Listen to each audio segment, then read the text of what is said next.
Hi, everyone. Welcome to the first installment of the Bridging the Divides guest speaker series. I'm Isabel Guzardo, one of the organizers, and before we start, I just want to share some background about the project. Bridging the Divides is funded by the Mellon Foundation and supports the establishment of collaborative interdisciplinary study groups composed of artists, scholars, and journalists from across Puerto Rico and its diasporas. This year's group is led by Yarimar Bonilla and Deepak Lambanieves and focuses on the theme of post-disaster futures. This event is part of our year-long conversation about how to imagine radical, equitable, and decolonial Puerto Rican futures, and we welcome you all today to form part of our discussion. Thank you to Kevon, Rhiney, and Mimi Scheller for being with us, and I also want to thank the Center for Puerto Rican Studies at CUNY, and especially Kimberly Roa for helping to make this event possible. Now I'll leave you with Sofia Martinez, our project assistant, who will introduce today's speakers. Hello, everyone. Pleasure to be here and an honor to introduce our panelists, Mimi Scheller and Kevon Rhiney. Mimi Scheller is the inaugural dean of the Global School at Worcester Polytechnic Institute in Massachusetts. Scheller is an interdisciplinary scholar in the fields of mobilities research, Caribbean studies, and island climate adaptation. She is currently co-principal investigator for the NOAA-CAP Caribbean Climate Adaptation Network and PI for a related NOAA Bill Award on improving engagement methods for coastal resilience and reducing climate risk. She has published more than 150 articles and book chapters and has authored and co-edited 15 books, including Island Futures, Caribbean Survival in the Anthropocene, Mobility Justice, The Politics of Movement in an Age of Extremes, Aluminum Dreams, The Making of Light Modernity, and Citizenship from Below, Erotic Agency and Caribbean Freedom. Scheller was founding co-editor of the journal Mobilities and past president of the International Association for the History of Transport, Traffic, and Mobility. Kevon Rhiney is an associate professor of human environment geography at Rutgers University, New Brunswick. He is also the 2023-2024 Barron Visiting Professor in the Environment and Humanities at the High Meadows Environmental Institute, with visiting appointments in the departments of African American Studies and Anthropology. His current research reflects new and growing interest in exploring the ways recent natural disasters in the Caribbean and the ensuing recovery efforts have become intertwined with underlying issues of uneven development, inequality, and ongoing post-colonial struggles. His work aligns with the growing interdisciplinary field of critical disaster studies that attend to the ways in which natural disasters are often socially produced and how the responses to these events are inherently political and contested.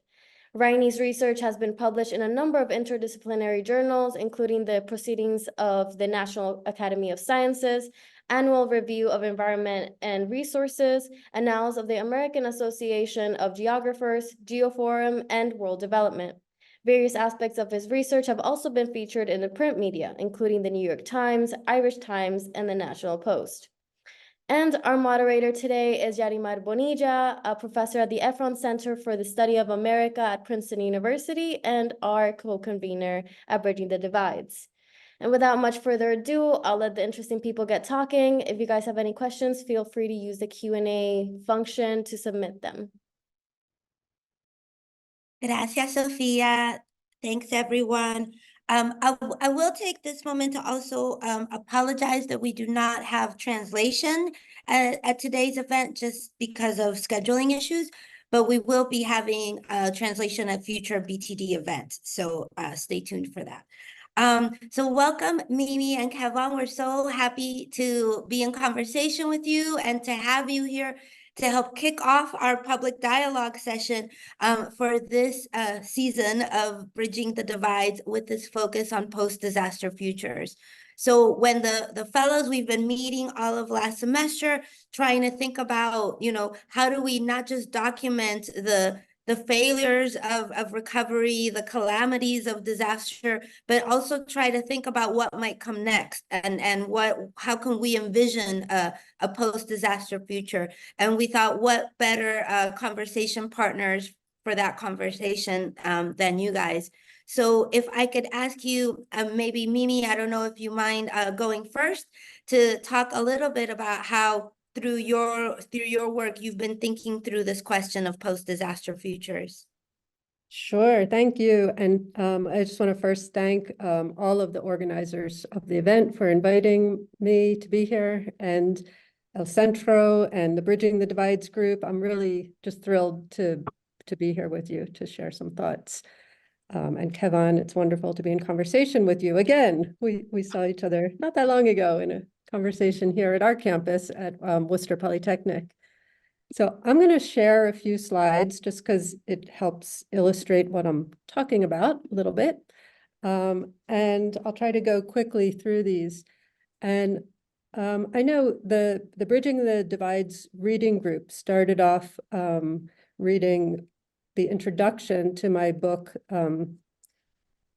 on Island Futures. And I know maybe not everybody here has read it, but I just want to begin with an acknowledgement to my mother, Stell Scheller, which is in the opening preface of the book, a little bit of an autobiography of her lifelong work as an activist, including in anti-war peace activism in Central America in the 1980s, and going through sort of anti-gun violence in Philadelphia, where we both were born and raised, and just kind of inspired me throughout my life in terms of kind of commitments to this kind of work for peace and justice.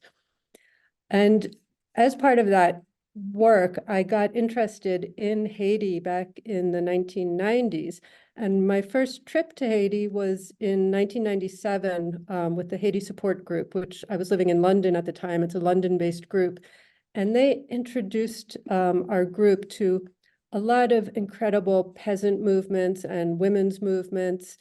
Tête collée paysanne haïtienne, led by Chavan Jean-Baptiste, members of the Mouvement Paysan de Papay, Camille Chalmers of la Plateforme Haïtienne de Plaidoyer pour un Développement Alternatif, many other organizations. And I'll just say that in 2010, I returned to Haiti, and many of those leaders were still organizing, still involved in civil society, in resistance. And so they're really a lot of my inspiration also for the work I've been doing. So it's hard to believe it, but it's been over 25 years that I have been researching Caribbean democratization movements, peasant movements, ecologies and environments, social movements, disaster recovery. So these are some of the titles, and I'm not going to talk about all of this work, but just to give some context for the kind of work that I am doing.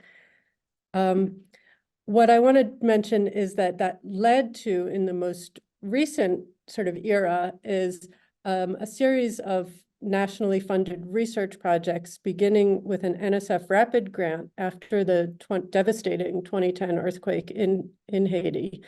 And that was led by colleagues at Drexel University and involved working with a lot of community-based organizations and holding workshops. Like there's one shown on the lower right here, where we had 70 people representing 40 different community groups in Leogan, meeting together. We were supporting their meeting to talk about what they thought their imagining of the future after this earthquake would be, and how they could recover from the disaster of the earthquake.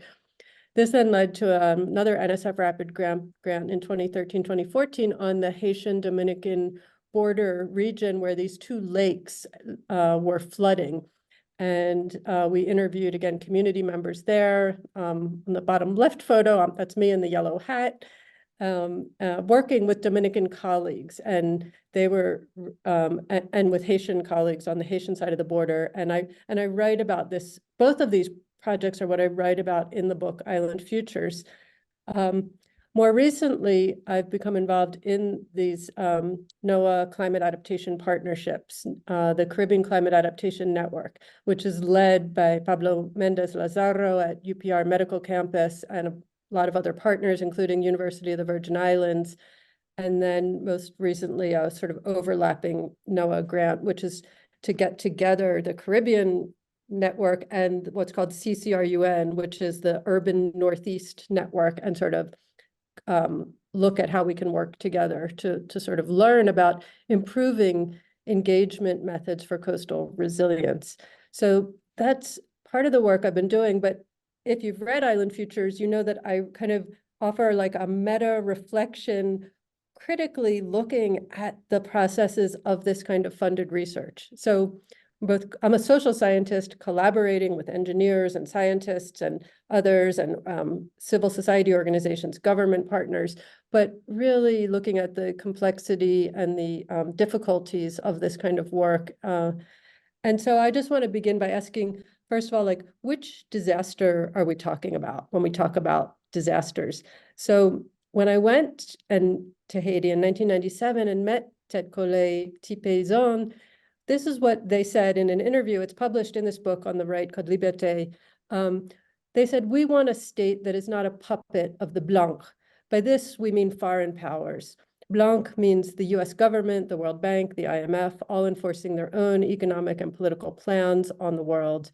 We want a state that really welcomes participation of the popular masses in real power. We want democratic participation in its real essence, not demagogy and intimidation.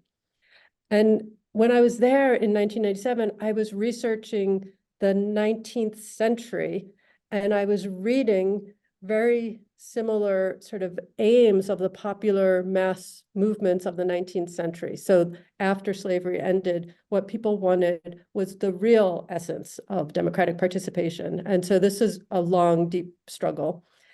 And then, of course, in 2004, Haitian President Aristide presented this bill for reparations to the French government for the $40 billion indemnity that had been extracted from the Haitian National Treasury and was not paid off until 1947. And so this was like an ongoing disaster, I would say. Like, it wasn't just the earthquake, it wasn't just hurricanes, it's this long, deep context. And so when we were interviewing people in 2010 after the earthquake, it wasn't surprising to hear the head of the Nurses College in Leogane say, all the Blancs should leave, all the foreign NGOs should go. So, when we have all these people rushing to so-called, help, there's a deep historical understanding that that's not what was needed. And what Haitian history offers is this idea of the counterplantation, which comes from the work of Haitian sociologist Jean Casimir, among others, who locates practices of land and labor struggle within an enduring counterplantation system. Forms of counterplantation life, he has argued, include not only the maroon settlements of colonial and revolutionary Saint-Domingue, but also the guerrilla soldiers called the Cacos, and I would add the PKs earlier, who fought against the US occupation, but who also fought against elite governments of Haiti, and the peasants' movements that continue to flourish in Haiti today, as Sophie Moore and collaborators were writing about this in 2019. These folks who have cultivated forms of counterplantation life that continue to resonate today. And so I want to say, like, when we ask about how do we visualize post-disaster futures, it's not my visualization. It's not up to me. It doesn't matter what I think or what I say. It's what these activists and what these movements have been saying again and again that I want to pay attention to. And of course, we know many of the folks here in this conversation have written about these not so natural disasters, and that they have deep historical roots. As Jarima wrote in the Washington Post after the hurricanes of 2017, vulnerability is not simply a product of natural conditions. It's a political state and a colonial condition. And I think we all know that now. And even the UN IPCC reports recognize that now. And these are unnatural disasters because of the ways in which risk and vulnerability are structured by all too human structures of inequality, as Kevon has argued in his work with April Baptiste, and as many Puerto Rican thinkers have written about, for example, in the special issue of Alternatis on the making of Caribbean not-so-natural disasters. So for me, that deep Caribbean history of Haiti links to the visions in post-hurricane Puerto Rico and elsewhere of just recovery. And that idea of just recovery was picked up on, not only by the movements, of people, but also by various commentators and writers and thinkers. Elizabeth Yeampierre and Naomi Klein were, some of the folks writing about this that got a lot of media attention. But the belief that behind the Puerto Rico's intersecting crises is the fact that the island's people and land have been treated as a bottomless raw resource for the mainland to mine for over a century. So it's this idea of these extractive economies of many different kinds that are the long-term disaster. So I'll just wrap up with a couple of things just about when we talk about envisioning alternative futures. It's about combining climate justice, food justice, renewable energy microgrids, ecological agricultural organizations. We can learn from all of these, which have these deep roots in the Caribbean, these movements for food sovereignty, for regenerative agriculture, and for also like people's assemblies, mutual aid, involving communities in planning. All of these different formats of action have deep roots and continue as the alternative envisioning of the future. And this is my final slide, just to think about like, what do counter-plantation futures mean today?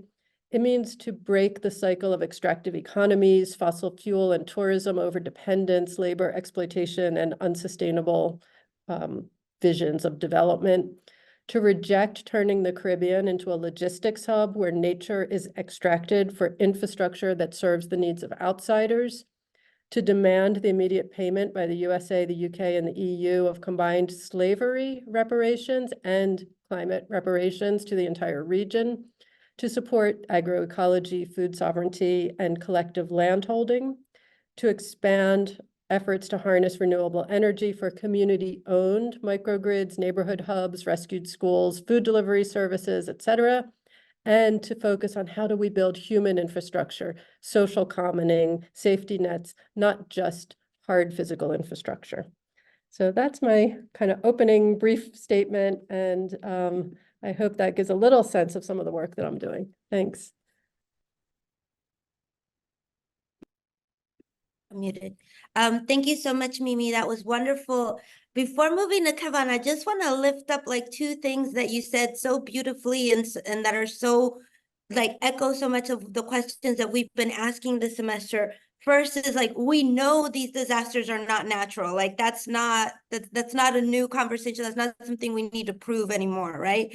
And we also know that they don't have this discrete beginning and end, right? That the disasters began long ago. So how do we incorporate that into thinking about the future and of a post-disaster future when we know that this disaster is so long going? I think is the question that we've been battling with. So Kevon, let me pass it over to you so that we can hear from you about how you've been thinking about this in your work.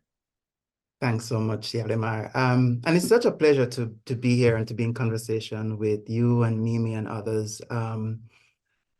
Big thank you to the amazing team from the Bridging the Divides Collaborative and for the Center for Puerto Rican Studies at CUNY and for Princeton's Efron Center for sponsoring the webinar. I think this is a timely topic, and I think in reflecting on the question, how do you visualize a post-disaster future? I want to begin by kind of providing some context to my work, and very much aligns with a lot of what Mimi actually said in her presentation. And of course, I'm particularly interested in tracing the ways these natural disasters in the Caribbean map onto much longer and deeper histories of colonial struggles and exploitation. Especially in exploring how these histories and legacies continue to shape and reshape vulnerabilities across the region under a changing climate, particularly in terms of thinking about some of the discourses now around climate reparations and really trying to foreground these histories in understanding claims for reparations becomes really interesting in some of the work that I'm doing. So a lot of my ongoing work, particularly in St. Martin, which is in the Eastern Caribbean. St. Martin is an English-speaking country nestled in the Kingdom of the Netherlands. And so even though it is a quote-unquote sovereign state, it kind of considered as kind of an independent state, It is very much nestled in the Dutch, kind of Dutch Caribbean. And it has a very specific history with other countries such as Aruba, Bonaire, Curacao. And it's in many ways, my ongoing work is largely driven by these questions around how do we foreground these longer histories in understanding how vulnerability to these natural disasters manifests in the present day, and also in terms of thinking about the ways in which power asymmetries shape what gets prioritized under these recovery and rebuilding efforts. And so in some ways, I'm more interested in the recovery efforts and what these recovery efforts actually reveal, as opposed to the actual disaster event itself. And it definitely speaks to some of these kind of questions around when exactly does a disaster actually start and when does it end, right? And really kind of disrupting the very kind of normative and teleological ways in which we've been thinking about disasters in the past, kind of really complicate some of those conceptualizations to think about how, in many ways, disaster events bleed into each other. And as they bleed into each other, they are in many ways, the outcomes of these disasters are shaped by these underlying processes. And so I want to situate my project generally in the kind of growing body of work and advocacy being done across the region, partly owing to the devastating 2017 hurricane season, but even extending beyond that and tied to work that was already being done around the region. And Mimi and Yarim are good examples of folks who are already looking at questions of uneven development, land disposition, questions of sovereignty. And so to answer this question more directly, how do I visualize post-disaster futures? I want to kind of center this in St. Martin, which is where I've been doing some work in the last several years, really doing what I call a slow study, tracing the recovery efforts in St. Martin since 2017. And I prefer to think of this moment as a kind of conjuncture, one in which a future state can take on different forms, depending on the ways different internal dynamics and external shocks unfold over time. And right now, the country has seen some progress in terms of its recovery efforts with the establishment of their National Recovery Program Bureau. And the country is embarking on a large-scale rebuilding program with funds made available from the Dutch government and managed by the World Bank, and with the Bureau serving as the implementing agency. But it's important to situate this program that's happening in St. Martin in a much longer history of contestation between the Dutch government and the Highlands political class. So this creation of the Bureau and the use of the World Bank to manage the funds was a direct result of the Dutch government wanting to shift power away from the St. Martin government. And so these funds were withheld for over a year, partly because of disagreements in terms of how the funds were to be managed and who should be responsible for overseeing the recovery efforts. And so a lot of these kind of programs that are kind of framed as politically neutral and highly technical, when you start to kind of really take a close look in terms of how these programs emerge, you start to realize that a lot of these programs are in fact very, very political. And there are always like these kind of hidden agendas that's going to get wrapped up in these like technical terms and processes. So the Recovery Trust Fund was only set up after the collapse of the then sitting government in St. Martin. And the country has been in a political turmoil ever since, with several governments collapsing since 2017. So I think at least 3 to 4 governments have collapsed since 2017, right? And now you're in this era where the St. Martin government literally has very little control over the recovery efforts that's going on. So from this perspective, the island's post-disaster future will be one of continuing restructuring and debt accumulation, as the funds provided under the World Bank facility has been deemed insufficient to achieve full recovery. So in other words, this is a de facto structural adjustment program that's going on. And power has now effectively shifted away from St. Martin's central government towards this new bureau, which answers primarily to a three-member executive board with representatives each from the World Bank, the Dutch government, and St. Martin. So this has clear implications, obviously, for what will get prioritized under the recovery and rebuilding program going forward. One area of contestation will be land and also citizenship, right? Where there seems to already be a focus to clamp down on informal land settlements and illegal immigration on the island through these rebuilding programs. And of course, this comes as no surprise, as this has been an area of contention for years, especially since gaining a St. Martin passport comes with automatic Dutch citizenship, right? So in many ways, none of this is a given in terms of, one of the things I'm also interested in thinking about is what are the alternative imaginaries that's being enacted by other agents outside of the state. And so in many ways, I'm very interested in thinking about, ways in which we can tap into those alternative imaginaries of repair and post-disaster futures. And a lot of that ties into some of, the points that Mimi ended her presentation with, right? In terms of how do we think of a future outside of premature Black death, one that is framed and in many ways kind of animated around ideas of existential crises. To think about the ways in which we can cultivate Black life beyond just these like narratives around death and destruction. And a lot of that, I think, requires us to tap into existing practices and initiatives that are already there. So I'm very interested in linking this work with work that's being done in Puerto Rico, for instance, in terms of looking at community initiatives, solidarity, it's kind of solid community solidarity brigades that has a much longer history of recovery that is in some ways autonomous to the state.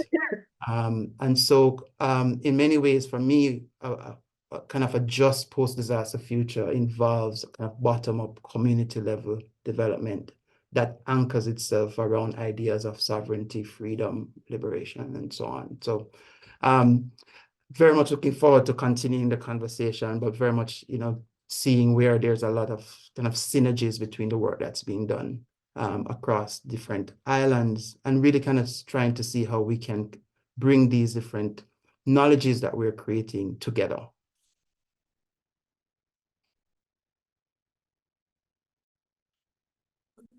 Thank you so much, Kevon. Again, I want to just lift up a few things from what you said. I think the point about this structural adjustment, de facto structural adjustment, and how the links between disaster and debt, I think are so important. Obviously, in Puerto Rico as well, like we were already in a debt disaster before we went into the hurricanes and the earthquakes, and they have kind of all folded together, as you said, in a way that results in compounding disasters and compounded interest, right, on these debts that we keep accumulating. And you hinted at the question of land for a lot of folks in the group, and in general in Puerto Rico, the question of land, of displacement, of the battles over property titles, over a kind of what is there's this concerted effort to impose a different regime of property titles in Puerto Rico. I know a lot of folks in the group would like to hear more about this, about how these questions of land and dispossession have been taking place in the different Caribbean contexts that you guys are familiar with, because I should say this is also a conversation among regional specialists, right? I know both of you and myself as well like to think across the different linguistic and political divides of the Caribbean, and to understand those differences, but also those intense commonalities that are so important and not often thought about. So can you both talk a little bit about the kind of the issues around land and land access, land commodification, alternative land tenure models that you might be seeing developing, or historic models that you've studied that you think we should hold in our mind in this moment? Sure. Should I go first? Y- Jen? Yes, So as you I'm, wish. yeah, so I'm going to go way back because I've had a long-standing interest in collective landholding that came out of the abolition of slavery, right? And during slavery, right? That people who were enslaved on plantations were working provision plots and kitchen gardens. And those came as a form of resistance to enslavement to be held by those people and passed down through their families. And they were also used as burial plots, and they were spiritual ancestral anchoring places. And so when slavery ended, obviously in different ways in Haiti and Jamaica, which I was studying in when I was doing my PhD dissertation, obviously Haiti through revolution, Jamaica through this, abolition process. Uh, there's a story that says there was a kind of flight from the plantations, right? People left, they couldn't wait to get away.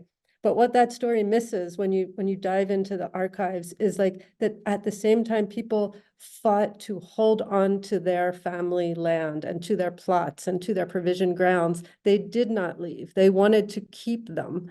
And so the powers of the landowning classes, which I should say after the Haitian Revolution was handed over to these kind of military generals and leaders, they used kind of rural codes and they used wage labor in Jamaica to try to tie people to work, but to not let them own land. And so there was a deep struggle throughout the 19th century of squatting on land, of taking crown land, of holding on to former plantation land and to passing it down. And that became in what's called family land in Jamaica, and in Haiti developed into the entire cultural assemblage that we call laku. And laku is, the land, it's the family, it's the ancestors, it's the spirits that are tied to a place. And so I've been really interested in how that landholding, those collective forms of landholding coming out of slavery represent a core refusal of the commodification of people and of the commodification of land. And it's a refusal of private property that's held by individuals and passed down through like primogeniture, father to son or whatever.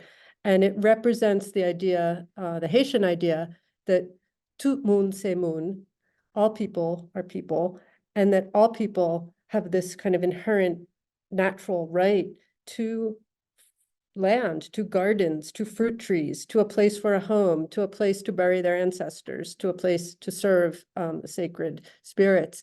And that's part of what these Haitian thinkers like Georges Anglade and Jean Casimir, but also other Caribbean writers have identified as the counter-plantation that I mentioned. And the idea of the plot, which Sylvia Wynter, wrote about, the plot versus the plantation.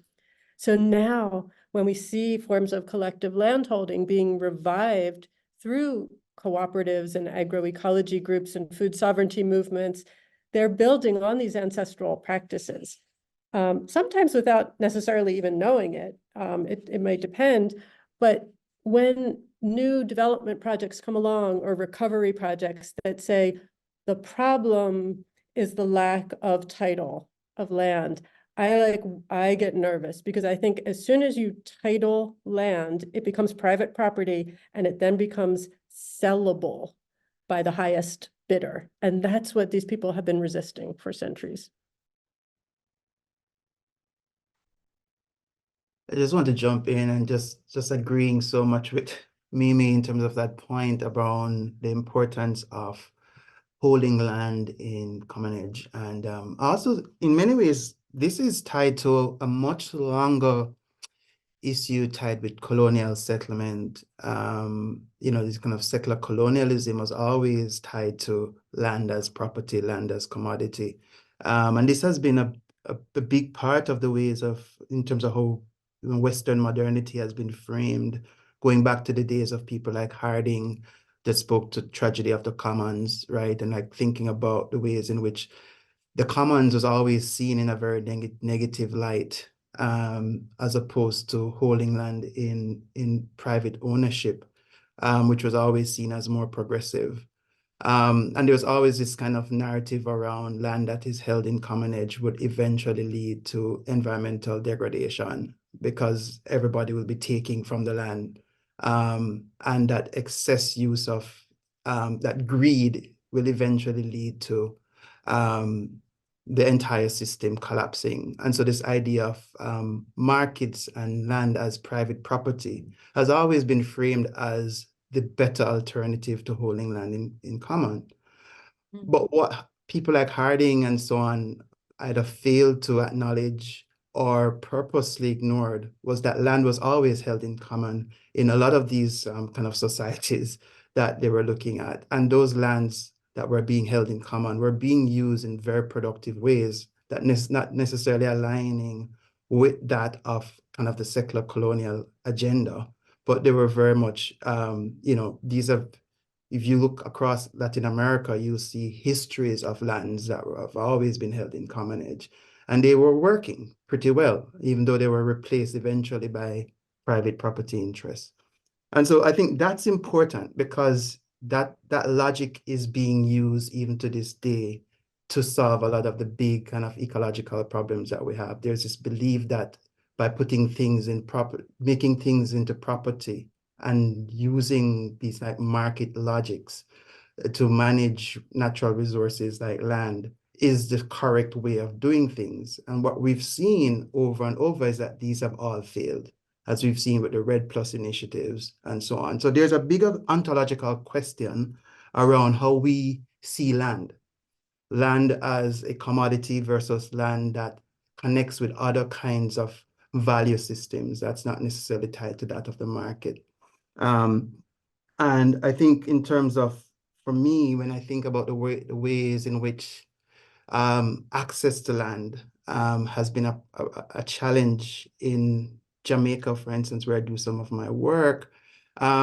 It's interesting because I think a lot of this has been produced by the state. I mean, Jamaica is probably unique compared to some of the other countries in the Anglophone Caribbean, in the sense that the state is actually one of the biggest landowners because of the Crown land. And so there's always been a push by some segments of society for land redistribution. And that has always, in many ways, failed because, in many ways, a lot of these initiatives have become the subject of political corruption and nepotism, where political elites have used it for political clientelism. But to answer the question more specifically around some of the problems that informal land tenure pose to things like adaptation or to recovery, it's a big issue because when you think about adaptation initiatives, if people have no access to their lands or can't kind of claim their land, they will always become victims of potential land dispossession and displacement, right? And so there is this need for us to really center that question of land in a lot of these discussions. And we've seen in Antigua and Barbuda, for instance, where the land that was being held in commonage in Barbuda is now at risk of being changed into private land ownership. And the argument that they're pushing is that if land is held in private ownership, people have access to credits and so on, and so they are able to mobilize funds on their own. Mm-hmm. But we've seen this across Latin America where that's failed over and over again. So again, it's just like this need for us to really center this question of land, how we understand land, and really to push back on these like increasing efforts of marketizing land as we're kind of thinking about these like recovery and adaptation projects. Thank you so much, Kevon. I'm gonna try to pull together some questions from the audience. We put a message in the chat. This is the last call for questions. Put them in the box. So I'm gonna try to weave together two of the questions. So one anonymous attendee asks a question. I don't know that we can answer it, but says that the elephant in the room, of how can we address post-disaster futures and the creation of counter-plantation futures is the role of occupying forces like the U.S., the U.S. military, etc. And so, and he meant that this attendee mentions assassinations that have taken place of political figures that have tried to enact these counter-plantation futures, like Walter Rodney, Filiberto Ojeda, Puerto Rican activists. So how can we enact those futures given all those risks, right? I don't know that we have the answer to that, but that's one question. Another question is and I would think this is particularly interesting to hear from Mimi about, given her longstanding work on consuming the Caribbean, the role of foreigners coming in and taking land, the role of tourism. We have members of our group who are looking into the role of Airbnbs and all these new economies. How can we, have some kind of counter response to those appropriations of land and commodification of the Caribbean that fits into a long history of it, but that is taking on new dimensions in the wake of recent disasters? Yeah, and there's important work going on now around looking at tourism as extractive, right? Extractive tourism, and it is as much a taking as other kinds of enclosure, right? And what if we think of land enclosure as something that happens, when you create a plantation, but also when you create a tourist resort, or when you cut off access to a beach, those are all different forms of enclosure. And so, I think what happens is so many imposed visions of post-disaster recovery assume, like Kevon was saying, that private property and development and tourism are somehow going to be good, and that those are going to bring jobs and help the economy. And that's the kind of mainstream understanding, when we have to be able to envision a different way of benefiting. And when I talk about these sort of like food sovereignty and agroecology, I want us to remember at the same time that it doesn't mean just cutting oneself off entirely from the world, right? We can't just like relocalize everything, because the Caribbean has always been interconnected. The islands have always traded with each other. People have always moved around. And so the idea of this kind of localization is not to deny that or end that, but to say, if tourism is coming through the region, and I don't see it ending anytime soon, right? How can we regulate it or control it or benefit from it in ways that return regenerative, economic and natural benefits and social benefits to the people? And that's a really hard, that's a hard thing to answer. And that's a huge debate around, well, like, is tourism ever sustainable? What is sustainable tourism? What does that even mean? But I think it speaks to the question of that it's not under the control of foreign multinational companies, and that you also would need some kind of labor organizing and federation across the region. So, but when it comes to this question of building beyond the vision of these kind of separate state sovereignties, like what kind of organizing could happen and solidarities that could happen that would help the Caribbean region's people better control and benefit from developments like tourism? Yeah, I just want to echo that point, that a lot of the questions really relate to our ability to shape what these industries should look like. And what we've seen over the years, particularly with tourism, is that the ways in which the industry has been organized has always, in many ways, benefited a handful of people, and increasingly foreign interests. The type of labor that goes on within these hotels is not, in many ways, people wouldn't consider these respectable, conditions in which people are being subjected to. And I think there's this question about how can we open up this industry to different ways of, showcasing culture and so on. And of course, there's always this debate about is tourism inherently bad? But I think from my kind of time talking to people in Jamaica who've participated in industry, there are people who want to partake in tourism. And I think as activists, we also have to step back and realize that these groups are not homogeneous, and that there are people who in many ways would want to make a living through tourism. I think what's important is the ways in which we can protect labor and the type of the conditions in which people are working in. A lot of these industries don't have proper, like the persons who work in the hotels don't have proper protection in terms of labor unions and so on. Those kind of things are important.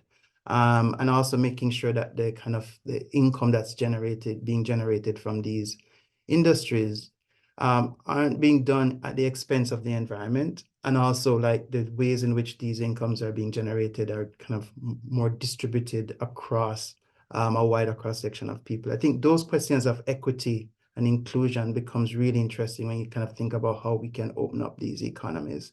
Particularly for some countries in the Caribbean that, for the most part, they're small. In many ways, the kind of options that they have outside of tourism kind of seems limited. And so we can't just go to these different groups and give this notion that you have to move away from tourism without not really taking their living conditions seriously.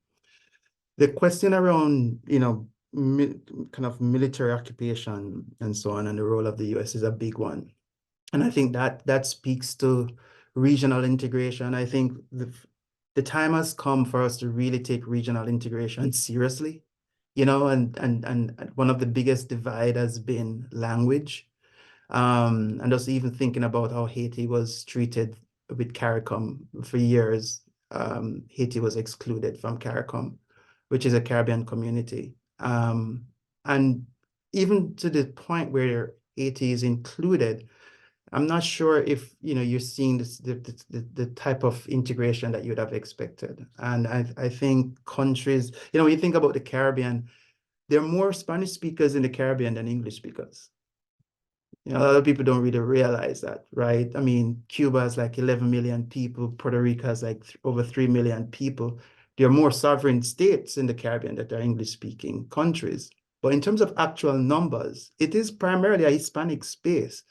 And so, it's kind of really interesting to think about what has prevented us as a region to really think across these language barriers, because, a strong region is placed in a much stronger position to protect regional interests. And what we've seen over the years is that division has only benefited countries like the US and so on, right? In terms of, and you're seeing this playing out between Guyana and Venezuela now, and there's going to be a very, the US wanting to set up a military base in Guyana, and the Guyanese government saying no, rejecting that. Where is CARICOM in all of this? And should it only be CARICOM that speaks to this, or should there be like Cuba and so on should certainly be part of this discussion? And so I think my response to that would be really to take regional integration seriously. And I think that's been an issue that people like Norman Gervin has been, debating for years. And it would be interesting to see how we can push that in this current conjuncture. Thank you so much. I can't help but note that we have, for a Centro event, we have a great number of non-Puerto Ricanists, non-Spanish Caribbeanists in the audience, and how great to bring these constituencies together. Kevon, I'm gonna pick up your little provocation there about the fact that there are more Spanish speakers in the Caribbean than anything else, which I love, and I hope we can talk about that in a different forum. But I've also been trying to suggest that there are more non-sovereign societies in the Caribbean than sovereign ones. So I want to thread two final questions. And I think all the questions that are bubbling in the chat really have to do with the question of regionalism, with the question of the Caribbean. So like how can we achieve that collective future that so many of us, have been dreaming about for a long time? What kind of relationships should we be establishing among different Caribbean societies? Raul Santiago Bartolome, one of our fellows, asked, should we be fostering new interdependencies among Caribbean nations? And if so, how should interdependencies be structured towards solidarity and avoid horizontal colonialities? A friend of Centro Enrique writes that he's been thinking about this process of recovery as one that is continuous, and that the framing in this conversation has been very heartening. And how can we contend with the reluctance of many to accept this reality of the continuous disaster and to insist on making these into discrete crises? I think we can think about that not just in terms of time, but also in terms of space, right? Of these not being discrete crises of different independent Caribbean nations, but crises that affect the region as a whole. Patricia Northover asked about the role of the nation state in reinforcing colonial law. And again, I want to bring in the nation state and the non-sovereign Caribbean. Like, what difference does that make, really, in thinking about recovery, etc.? I'm throwing a lot at you guys here at the end. You'll pick up whatever you want to pick up, and the rest everyone will have to walk away with and keep thinking about. Patricia also asked about enduring colonial epistemologies and how can we make local knowledge a space for conceiving pathways for social reproduction. Brian Meeks, hi Brian, also asked about Caribbean grassroots movements and how can we think about regional political organizing to confront empire. Blanca Vasquez, hola Blanca, writes about how can we bring Cuba into the conversation. And then let me see, there's so many. I think I'm gonna have to, Carlos Rivera asked, how can non-Caribbean scholars, ethnographers, artists, etc., use a form of islanding effect from Mimi's book within the production of their work to contribute to a form of allyship that engages with new forms of locally centered epistemologies. So I'm gonna stop there, but I will say, someone asked, how can we stop the exodus of great minds in the Caribbean? Although I will say that the Caribbean lives as much in the tropics as it does in the East Coast and Florida and everywhere, right? But those are the questions that you brought to the fore and bubbled up among our audience. So any final thoughts you want to have, either speaking to those or any final words you want to leave us with? Wow, those are just so many fantastic questions. Thank you, all of the audience. And we obviously need a more like live conversation here. And I just want to think about, like, I mean, someone talked about the US and militarization as the elephant in the room. But I think like with that, the maybe it's a rhinoceros in the room or something, is the blockade, the economic blockade of Cuba and of Venezuela. And the ways in which that like has shaped the entire region and the economies of the region, like if you unleashed the power of the Cuban economy and the Venezuelan economy without those blockades that the US has imposed on them, that would be transformative in like just, you know, so many mind-blowing ways. And then if you then start to think about the already existing historical connections across the region, the people of the Caribbean have not been constrained by the state form because they have been moving all along. If we think of Jamaicans building the Panama Canal, if you think of Haitians migrating to work, whether on like the Dominican sugar bates or going to, you know, Bahamas or Turks and Caicos, if you think of Dominican women migrating as sex workers across the region, if you think of people who have been displaced from their islands, like from Vieques to, you know, St. Thomas or the Virgin Islands, I mean, this movement of people has been going on. And so it's not like each island is a little like bubble with just one kind of people in it. But there have been these creations because of uneven economic structural forces of othering of different groups of people, right? And so the low wages, the stigmatized, the discriminated against, as Pat Northover asks, you know, that is within those state structures. It's not just something imposed externally. It's been built into these kind of colonial law and assumptions about politics and political economy. So there's so many possibilities of, breaking past that. And it's, I think, the movements of Caribbean people themselves that will afford those opportunities. I'll stop there. I'm gonna give Kevon some time. And I'll just continue with what you're saying, because there's a lot of collaboration that's been going on in the Caribbean that we need to really spend some time to think through. I think we're at a very interesting moment in terms of Caribbean political economy.